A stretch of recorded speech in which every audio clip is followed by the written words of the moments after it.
ડભોઈ, કરજણ અને શિનોર તાલુકાના નવનિયુક્ત સરપંચ અને ઉપસરપંચોના સન્માનનો કાર્યક્રમ શિનોર તાલુકાના છાણભોઈ ગામે યોજાયો હતો. હરિધામ સોખડાના સંતોની વિશેષ ઉપસ્થિતિમાં સન્માનનો કાર્યક્રમ યોજાયો હતો. આ પ્રસંગે મોટી સંખ્યામાં 3 તાલુકાના હરિભક્તો ઉપસ્થિત રહ્યા હતા. ડભોઈ, કરજણ અને શિનોર તાલુકામાં હરિધામ સોખડાના પૂજ્ય બ્રહ્મલીન હરિપ્રસાદ સ્વામી અને પૂજ્ય પ્રેમ સ્વરૂપ સ્વામીના આશીર્વાદ સાથે 28 ડિસેમ્બરના રોજ યુવા મહોત્સવની ઉજવણીના નિમંત્રણ પાઠવવા તેમજ હાલ યોજાયેલ ચૂંટણીમાં નવનિયુક્ત સરપંચો અને ઉપસરપંચોના સન્માનનો કાર્યક્રમ શિનોર તાલુકાના છાણભોઈ ગામે યોજવામાં આવ્યો હતો, જેમાં મોટી સંખ્યામાં હરિભક્તો હાજર રહ્યા હતા.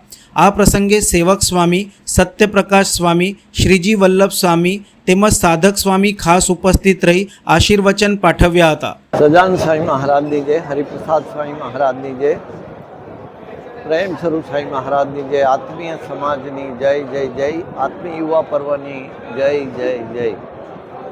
શ્રાવણ માસના પવિત્ર દિવસો ચાલી રહ્યા છે ત્યારે ગઈકાલે કારગિલ વિજયનો દિવસ હતો અને આજના આ દિવસે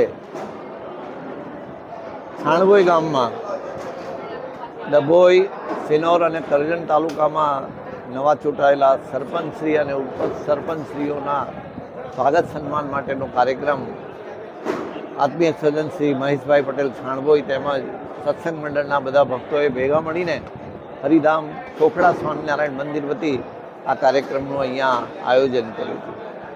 આગામી 27 ડિસેમ્બરના રોજ છાણભોઈ મુકામે એક ભવ્ય દિવ્ય યુવા મહોત્સવ થવા જઈ રહ્યો છે. આ વર્ષ એ ગુરુહરિ હરિપ્રસાદ સ્વામીજી મહારાજે ભાગવતી દીક્ષા ગ્રહણ કરી એના હીરક પર્વનું વર્ષ છે અને એવા દિવસમાં આજુબાજુના ગામના લોકોને સાચા અર્થમાં ધર્મનો સંદેશ મળે, જીવન સૌનું નિર્વ્યસની બને, જીવન સૌનું પવિત્ર બને અને તેઓ જીવનમાં સાચા અર્થમાં સત્સંગ અને ભક્તિના માર્ગે ચાલી અને દેહે કરીને, મને કરીને, ધને કરીને અને આત્માએ કરીને સુખ્યા થાય એવા મહામંગલકારી ભાવનાથી આ વિસ્તારમાં સત્સંગરૂપી, ઉત્સવરૂપી એક મહાકુંભનું આયોજન ત્રણેય તાલુકાના ભક્તો, આત્મીય સ્વજન શ્રી મહેશભાઈ અને સૌ ભેગા મળીને કરવા અહીંયા જઈ રહ્યા છે.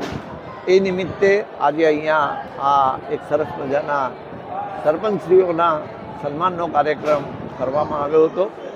સંતપરે પૂજ્ય સેવક સ્વરૂપ સ્વામીજી, પૂજ્ય શ્રીજી વલ્લભ સ્વામીજી, પૂજ્ય સત્યપ્રકાશ સ્વામીજીના સાનિધ્યમાં સૌએ ઠાકોરજીનું પૂજન પુષ્પાર્પણ કરી અને આશીર્વાદ દીધા છે.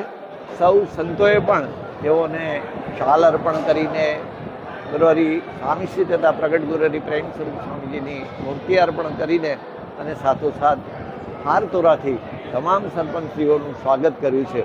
આવનારા દિવસોમાં આ વિસ્તારમાં ઘરે ઘર સુધી આ આત્મીય યુવા મહોત્સવના ઉત્સવનો સંદેશો પહોંચે અને સૌ સત્સંગ અને ભક્તિના માર્ગે ચાલી અને સાચા અર્થમાં ધાર્મિક, પવિત્ર અને સદાચારી જીવન સૌ જીવે એ ભગવાન શ્રી સ્વામિનારાયણનો સંદેશ છે. તો એ ભગવાન સ્વામિનારાયણનો સંદેશો ઘરે ઘરે વ્યાપક કરવા માટે આ ઉત્સવ સર્વોપરી નિમિત્ત બને અને સૌનું જીવન ધન્ય બને એવી ભાવના સાથે સૌને જય સ્વામિનારાયણ. અસ્તુ.